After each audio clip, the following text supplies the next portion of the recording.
रमा एकादशी व्रत कथा। एक पौराणिक कथा के अनुसार एक नगर में मुचकंद नाम का एक प्रतापी राजा राज्य करता था। उसकी चंद्रभागा नाम की एक बेटी थी। राजा मुचकंद ने अपनी बेटी का विवाह राजा चंद्रसेन के बेटे शोभन से कर दिया। चंद्रभागा के यहाँ सभी लोग सभी एकादशी का व्रत करते थे। यहाँ तक कि उस राज्य के जीव जंतु भी एकादशी का व्रत करते थे। लेकिन चंद्रभागा के पति शोभन को दोनों समय भोजन करने की आदत थी।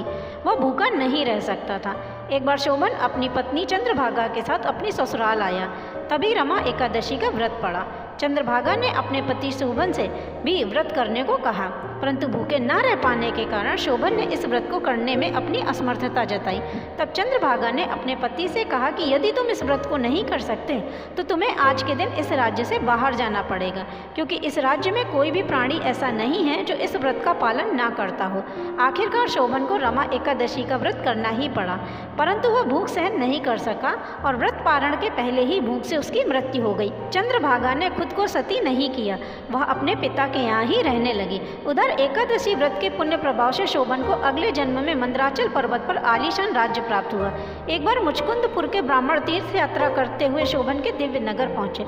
उन्होंने सिंहासन पर विराजमान शोभन को देखते ही पहचान लिया। ब्राह्मणों को देखकर शोभन सिंहासन से उठा और पूछा कि यह सब कैसे हुआ। तब ब्राह्मणों ने शोभन को पूर्व जन्म के बारे में बताया। तीर्थ यात्रा से लौटकर ब्राह्मणों ने चंद्रभागा को सारी बात कह सुनाई। चंद्रभागा खुश होकर अपने पति के पास जाने को व्याकुल उठी। चंद्रभागा मंदराचल पर्वत पर पति शोभन के पास पहुंची।